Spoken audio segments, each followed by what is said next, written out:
Les damos la cordial bienvenida a esta tercera y última jornada del primer Congreso Paraguayo de Seguros. Hoy, en la primera parte de este tercer día, vamos a tener unos temas con una fuerte tendencia hacia el aspecto legal, jurídico de nuestra actividad como aseguradores. Antes de hacer la presentación del tema y de los expositores, les comentamos que todo este congreso está siendo filmado con el objetivo de editar un DVD. Ese material va a estar disponible para las personas que quieran adquirirlo. A ese efecto, les pedimos a los interesados que se acerquen a los responsables del material, que son los señores que están constantemente detrás de las cámaras. Seguramente en el corte o al final de la jornada tendrán oportunidad de acercarse para que estas personas puedan tomar registro de sus datos y coordinar la entrega de los materiales. Bueno, un tema bastante interesante el que nos espera como primer punto de la tarde: los fraudes en el seguro. Ayer nada más el superintendente en su presentación nos hablaba de esto, calificando como un flagelo que está instalado y que debemos atacarlo entre todos. Así es que para adentrarnos en esto, para conocer más a profundidad, tenemos la grata presencia del doctor Eduardo Nakayama, quien nos estará dando su exposición. Antes de convocarlo al doctor Nakayama, invitamos a la doctora Sunila Benavente. Ella es miembro del Instituto Paraguayo del Derecho de Seguro y de AIA. Ella hará la introducción y la presentación, nos brindará algunos datos sobre la trayectoria de Eduardo Nakayama. Con esta charla, entonces, abrimos nuestra jornada del día de hoy. Por favor, doctora Sunila. Buenas tardes. Realmente es un honor para mí presentarles hoy a Eduardo Nakayama, que además de colega es un gran amigo. Es abogado, egresado de la Facultad de Derecho y Ciencias Sociales de la Universidad Nacional de Asunción. Fue docente universitario de las materias Derecho Comercial 1 y 2, así como expositor de temas relacionados al derecho de seguros y al tráfico internacional de vehículos, tanto en el Paraguay como en el extranjero, habiendo colaborado en varios casos con la Policía Federal de Brasil, la Policía Civil del Estado de San Paulo, la Policía Federal Argentina y la Policía de Miami, USA. Es especialista en Derecho de Seguros, miembro fundador del Instituto Paraguayo de Derecho de Seguros, miembro de la sección paraguaya de la AIDA, Asociación Internacional de Derecho de Seguros, y miembro del Grupo Mundial de Seguros Marítimos de la Universidad de Hamburgo en Alemania. Es apoderado del Grupo General de Seguros S.A. y director del estudio jurídico Nakayama, como asesor de varias compañías de seguros del país y del extranjero. Así, sin más, entonces le tenemos a Eduardo Nakayama para que nos hable sobre este interesante tema.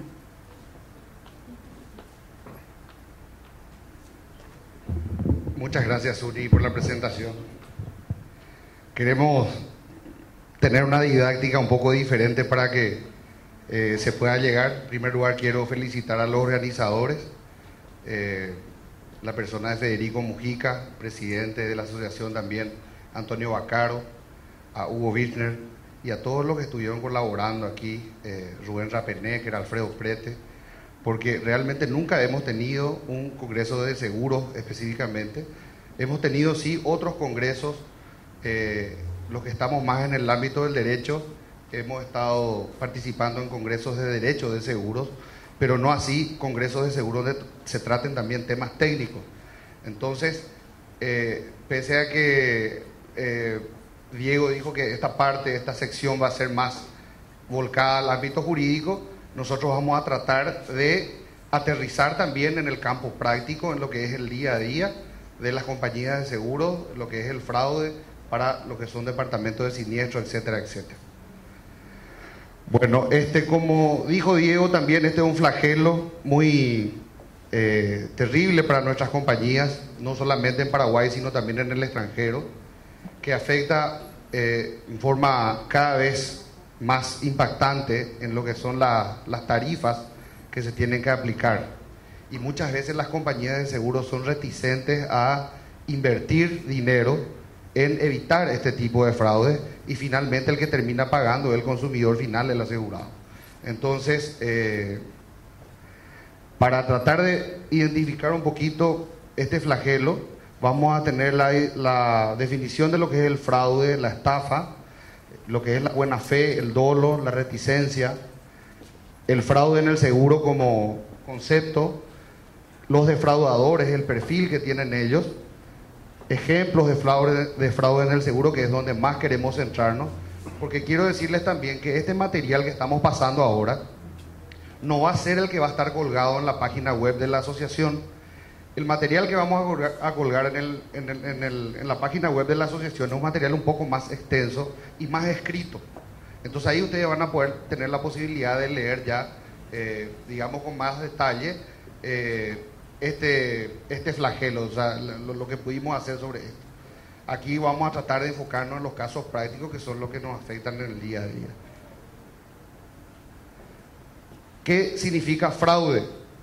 El fraude, según la Real Academia Española, es la acción contraria a la verdad y a la rectitud que perjudica a la persona contra quien se comete. Es el acto tendente a eludir una disposición legal en perjuicio del Estado o de terceros. En derecho, delito que comete el encargado de vigilar la ejecución de contratos públicos o de algunos privados, entre ellos el contrato de seguro, confabulándose con la representación de los intereses opuestos. O sea que en el momento en que uno contrata, ustedes saben, y después vamos a hablar del tema de la buena fe, se presupone que de ambas partes, por el contrato de seguro, un contrato bilateral, existe buena fe. Cuando una de las partes, en este caso el asegurado, digamos, está defendiendo intereses opuestos al deber de vigilancia que tiene sobre el bien asegurado, lógicamente está cometiendo fraude. ¿Qué es la estafa? Disculpen si voy muy rápido, pero me fueron muy, digamos, estrictos con el tiempo. Entonces vamos a tratar de cumplir también para que después quede un tiempo para las preguntas. Entonces, algo que no entendieron durante la presentación, por favor, anoten y después aclaramos. Estafa, acción y efecto de estafar, delito consistente en provocar un perjuicio patrimonial a alguien mediante engaño y con ánimo de lucro. Es importante en todos los delitos económicos, especialmente en este caso la estafa y el fraude, que existe un interés de lucro. Y la última sección que no tiene que ver con nuestra disertación. La ubérrima bona fides como elemento esencial del contrato de seguro. Es lo que estábamos hablando. El principio de buena fe, también llamado ubérrima bona fides, o la máxima buena fe que debe sustentar el contrato de seguro, se efectiviza cuando las partes se rigen por actos de absoluta veracidad a fin de evitar todo intento de dolo o mala intención. La buena fe, entendida también como lealtad contractual, debe estar presente en todo tipo de contrato, con prominente importancia en el contrato de seguros. Entonces aquí estamos ante el primer elemento que no puede ser violado y que es violado cuando se comete fraude. El principio de la buena fe. El dolo. El valor contrapuesto a la tan bien definida buena fe es precisamente con la conducta dolosa que se concreta con el delito del fraude en el seguro. Como vimos, la Real Academia Española dice que el fraude es la acción contraria a la verdad y a la rectitud que perjudica a la persona contra quien se comete, o acto tendiente a eludir una disposición legal en perjuicio del Estado o de terceros. Por su parte, el diccionario del uso del español define el término como engaño hecho con malicia con el cual alguien perjudica a otro y se beneficia a sí mismo, o engaño delictivo. ¿Se dan cuenta cómo aparece nuevamente el elemento del beneficio o del lucro? En este caso indebido. El dolo es entendido como la voluntad deliberada de cometer un delito en materia penal y un vicio del consentimiento en materia penal, civil. La legislación en diferentes materias ha previsto el dolo, su tipificación, definición y consecuencias jurídicas. Siempre hacen la pregunta de cuál es la diferencia entre la culpa y el dolo. Y la diferencia fundamental, y eso para los que liquidan también siniestro de responsabilidad civil del automovilista es muy importante, está en la intencionalidad. Cuando no tenemos un elemento de intención de hacer, no estamos hablando de dolo. Podemos estar hablando de culpa leve, grave o gravísima, pero no podemos hablar bajo ningún concepto de dolo. Y esa fue a mi criterio, uno de los errores que cometió el Ministerio Público cuando hizo su acusación en el caso Iqua Bolaños, que acusó por homicidio doloso. Porque una persona tiene que estar realmente muy mal de la cabeza como para tener la intención de cometer lo que se cometió.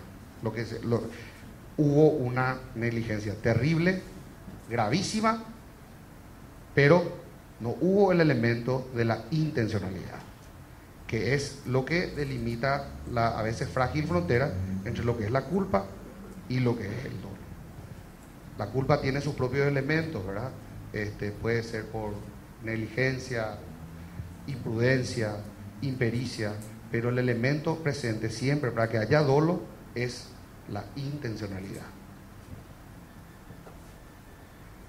¿Qué es la reticencia? Este es otro término que encontramos muy a menudo en nuestras pólizas de seguro, en las legislaciones de los diferentes países que tratan sobre el contrato de seguros. Y como dice, es otro concepto íntimamente relacionado con el dolo, de gran aplicación en materia de seguros. Al respecto, Stiglitz dice: lo que acontece en la reticencia es que el elemento objetivo se haya constituido por un comportamiento, dolo, omisión, ocultación, cuando se tenía el deber de comunicar y decir la verdad. La reticencia dolosa es la omisión intencional de declarar al asegurador una circunstancia conocida o reconocible por el asegurado y que habría influido en el juicio sobre el riesgo. La falsa declaración intencional presupone una manifestación consciente de una circunstancia inexacta. Los efectos varían según que el asegurado haya incurrido en reticencia de buena o de mala fe. ¿Se dan cuenta cómo acá termina nuestra ensalada? Estábamos hablando primero de dolo, estábamos hablando de buena fe, de mala fe, y ahora nos damos cuenta que todo en materia de reticencia se conjuga.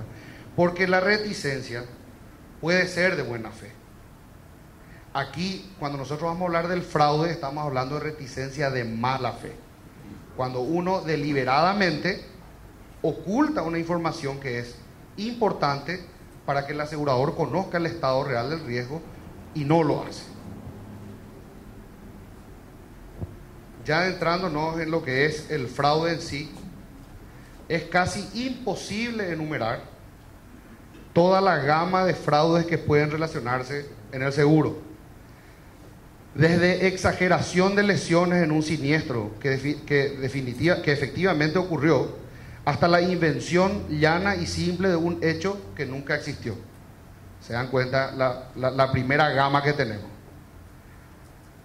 Un tipo de fraude puede ser la exageración de las lesiones y otra la invención total de un hecho que no ocurrió. Por la cantidad de intereses asegurables, solo en forma enunciativa podemos citar a los fraudes cometidos en los seguros de vida, simulaciones de muerte, por ejemplo. Ahora estamos con un caso que me llamaron de una aseguradora americana con una presunción de fraude de una póliza de $3 millones, donde aparentemente el muerto está vivito y coleando por ahí.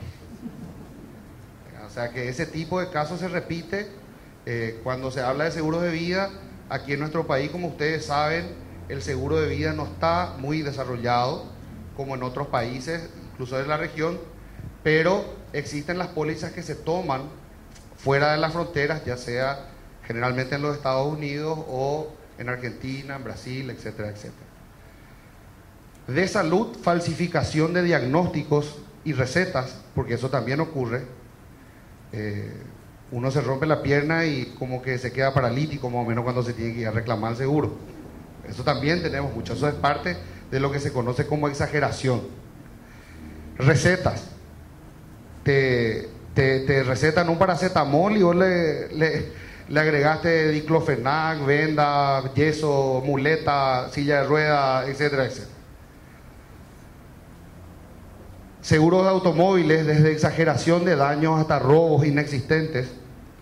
En un siniestro de accidentes se exageran los daños que sufrió el vehículo, o directamente, que es la otra punta, se inventa el robo, un hecho que nunca ocurrió, que se pone como siniestro.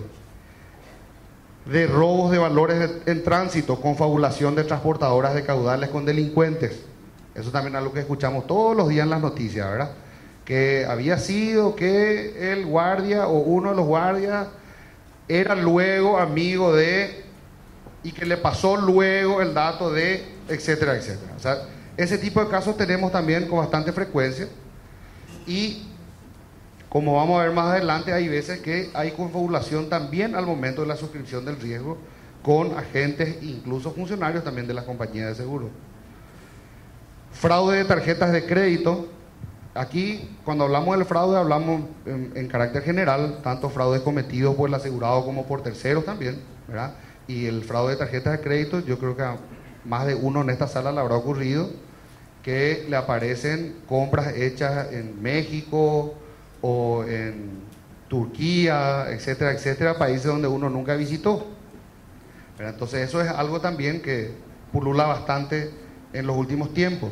Duplicación de bandas magnéticas, chips, porque ahora también vienen las tarjetas con el chip Electron, que es una tecnología desarrollada por Visa, y también ya fue vulnerada esa tecnología. Y toda la gama de fraudes electrónicos cometidos a través de Internet, que no vamos a citar, por eso decimos que todo lo que estamos haciendo aquí es enunciar simplemente algunos, porque es imposible enumerarlos todos. En el trabajo que van a tener en la página de la asociación está también una aproximación sobre el fraude del seguro en el derecho comparado. Hace 2 años, cuando tuvimos el Congreso Ibero-Latinoamericano de Derecho de Seguros en Asunción, tuvimos la suerte de contar con la ponencia del doctor Jaime Ponce de Bolivia, que presentó un trabajo realmente muy interesante y que utilizamos como fuente para poder hacer lo que es la comparación legislativa, ya sea de España, Portugal, Brasil, Argentina, Uruguay, Chile, sobre lo que es el fraude en el seguro, cómo se trata en los diferentes países. Entonces eso van a tener también disponible. Aquí vamos a aterrizar más bien a lo que es nuestra realidad local. En Paraguay el contrato de seguro se rige por el Código Civil, libro 3, capítulo 24, artículos 1546 al 1695, así como por la ley 827/96 de seguro. Existen otras leyes especiales como la ley del consumidor, que también toca el tema del seguro, pero no es una ley específica sobre seguros. Y lógicamente también tenemos las resoluciones emanadas de la Superintendencia de Seguros del Banco Central del Paraguay, que como autoridad de control sacan las reglamentaciones y pasan a formar parte de lo que es el derecho positivo de seguros en nuestro país. Considerando que el capítulo referente a seguros reproduce prácticamente en su totalidad la Ley 17.418 de Seguros de la República Argentina, tanto su contenido como la doctrina y jurisprudencia le son absolutamente aplicables en todo lo relacionado a la buena fe, al dolo y a la reticencia, que es lo que veníamos hablando. Entonces, para aquellos que quieran ahondar un poco más en la investigación que estamos haciendo, pueden recurrir a doctrina argentina, que toda la doctrina argentina es totalmente aplicable. La jurisprudencia también le es aplicable. En materia penal dependerá del caso particular para subsumirlo al tipo penal que corresponda más adecuadamente encuadrar.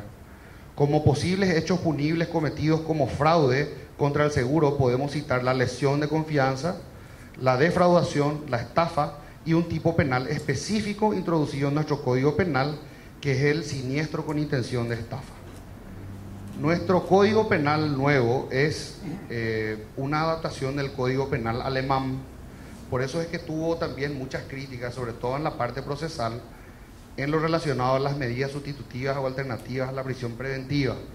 porque la mayoría, digamos, de la sociedad se manifestó en contra, porque dicen que es un código bastante permisivo para los delincuentes, porque les permite, digamos, cometer los delitos o crímenes y permanecer en libertad durante la sustanciación del juicio hasta el juicio oral, y aún una vez recaída la sentencia se pueden aplicar esas medidas sustitutivas dependiendo de los casos. ¿Por qué menciono esto y qué tiene que ver con nuestro tema? En que el fraude, en la mayoría de los casos, trata solamente de un delito que se diferencia del crimen por la graduación de la pena.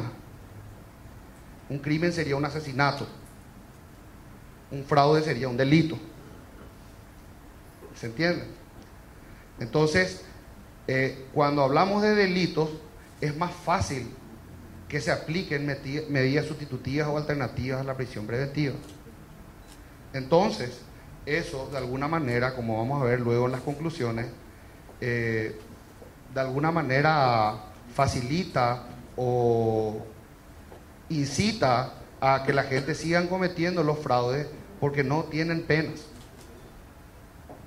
De hecho, lo hablábamos con la doctora Benavente, y pueden buscar ustedes si encuentran algún caso de sentencia por fraude y no van a encontrar. O si encuentran, probablemente van a encontrar no sé en qué año, porque de los últimos años no hay. La gente no quiere denunciar, la gente no quiere proseguir con la investigación, no quiere asumir la responsabilidad de ir hasta el final, y generalmente hacemos lo que mostraba la imagen de la reticencia, que es guardar toda la basurita debajo de la alfombra, porque somos reticentes de proseguir con eso. Y no quito las razones que vamos a ver después por las cuales las compañías deciden hacerlo, pero en algún momento deberíamos de sentarnos, tomar una decisión política y empezar a atacar frontalmente este flagelo, porque realmente daña y mucho a lo que es nuestro negocio. Tipos de fraude. Tenemos el fraude duro, que es cuando alguien simula deliberadamente un accidente, lesión, robo, incendio u otra pérdida para cobrar dinero de forma ilegal de una compañía de seguro. Por lo general, los maleantes actúan por su cuenta, pero con frecuencia pandillas del crimen organizado simulan grandes o constantes siniestros en donde se roban millones de dólares. Eso también vamos a ver después en los ejemplos, lo que se refiere al crimen organizado. Fraude blando. Las personas honestas, pongo honestas entre comillas, porque al hacer eso lógicamente demuestran su deshonestidad, pero digamos personas que se reputan honestas, normalmente le dicen mentiritas piadosas a la compañía de seguro. Muchos consideran que no tienen consecuencias, pero el fraude blando también aumenta el costo del seguro que pagan o que pagamos todos al final. Otras modalidades del fraude son el reporte de propiedades inexistentes, la falsedad sobre el uso o destino de la propiedad asegurada, exageración de los reclamos, incendios provocados, robos con allanamiento de propiedades, inflación de costos de reparación y contraoferta a los tenedores de póliza, coaseguro no reportado y fraudes en seguros de vida. Aquí tenemos lo que son los tipos de defraudadores. Como tenemos fraude blando y fraude duro, también tenemos que diferenciar cuáles son los tipos de defraudadores. El ocasional es el que defrauda cuando tiene que hacer frente a un problema económico creado por un siniestro auténtico. ¿Se entiende? Es más tendiente a lo que es la exageración.